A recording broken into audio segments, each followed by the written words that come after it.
Good evening. My name is Haley Anderson. During my undergraduate studies here at K-State, I had the pleasure of taking one of my courses from Dr. Bronwyn Fees.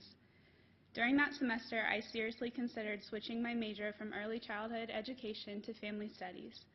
Thankfully, after discussing things with Dr. Fees, I decided to stay the course, and I'm forever grateful for her encouragement because without it, I would not be where I am today.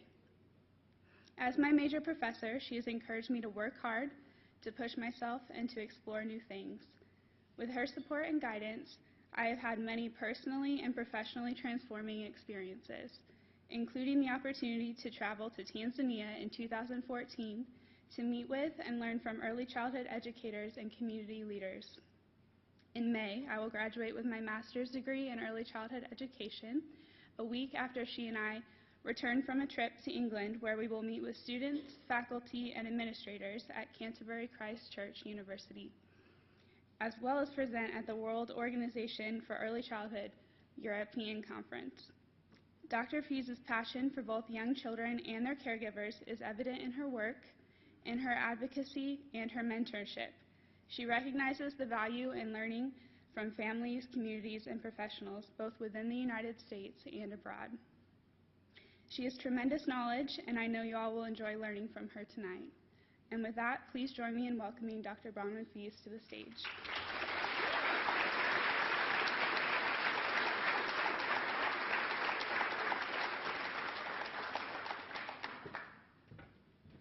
Thank you, Haley.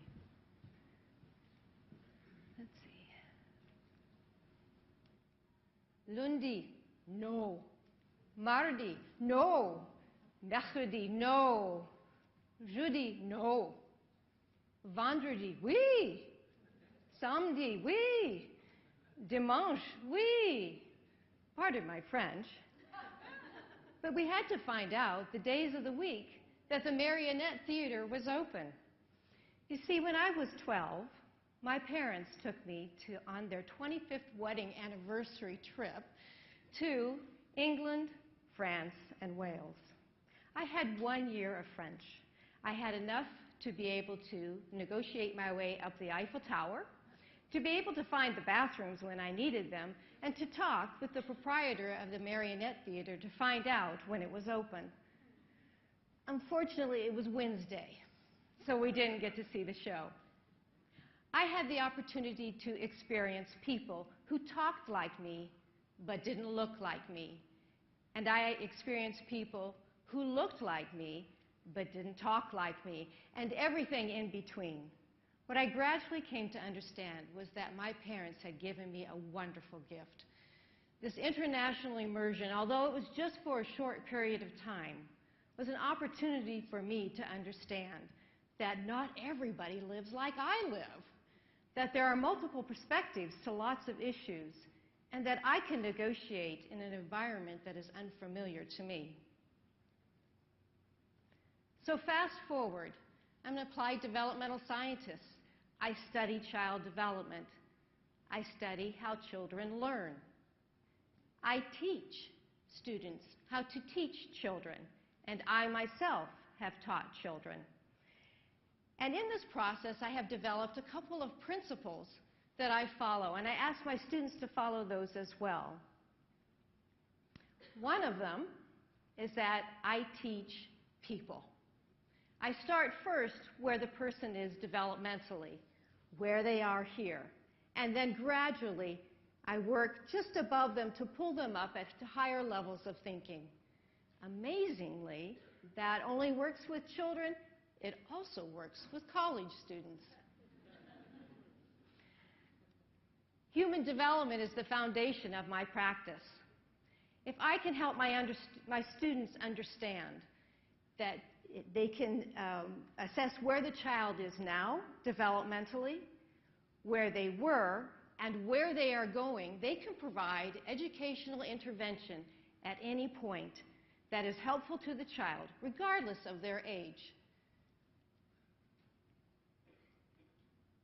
I also require that my students follow the professional mandate of inclusion. You see, young children grow and change at rapid rates, but those rates vary both within the child and between the children that we see.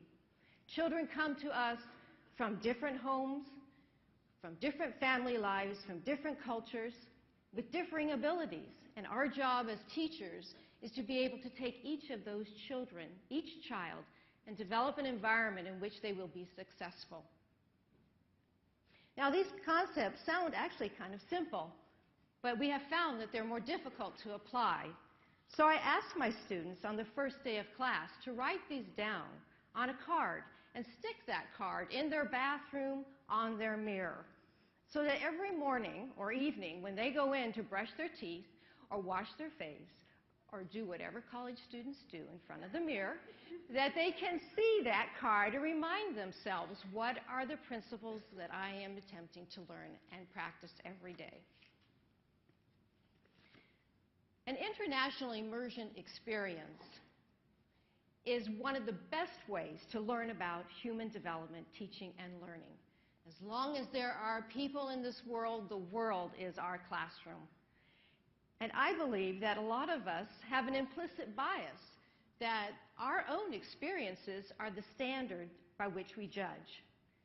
And sometimes we think that the way we do things is by far the best way to do things.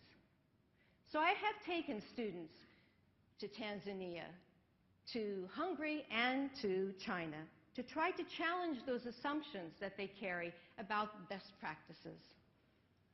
For example, some of our students might think that young children are not very capable, particularly very young children, not very capable of handling materials and drawing or representing their ideas on paper. But when we travel to China, we see that young children the age of 3 are drawing very clear images and folding paper cranes at a very rapid rate. Amazing to watch. Another assumption: how do you help young children learn music and rhythm? Kind of a theme that's been coming through much of our presentations this evening. Sometimes it means just putting on a CD of Greg and Steve and stepping back and watching what the children do when they dance to the music. But I invite you to watch with me what we learned from on several of our trips about how teachers approach working with children to develop a sense of rhythm and to enjoy music.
You didn't move.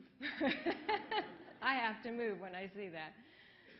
Another assumption: you can't trust people. When we were traveling back from a performance in Budapest, a city of 2 million people, we took public transportation, and on our way back, one of our students lost her cell phone. And she realized it when we got back to the hotel. And there were tears and frustration. She had lost her contacts. She had lost her pictures. She used one of her friends' cell phones to call her parents so that they could stop the service on the phone.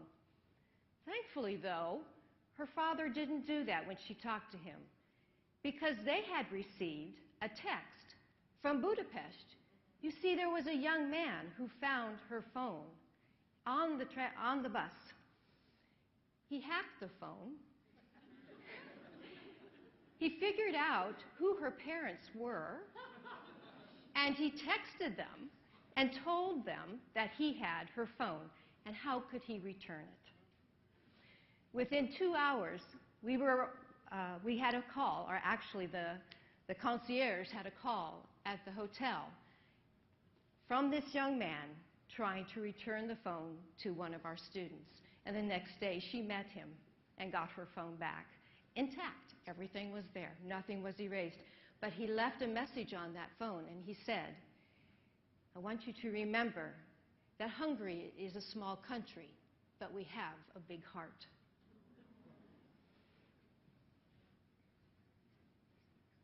When my students return from their travels, I expect them to think critically about their experiences, and I expect that they will share what they've learned with someone else.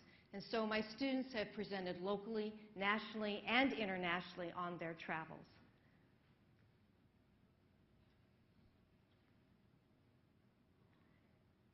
And so I leave this thought with you today.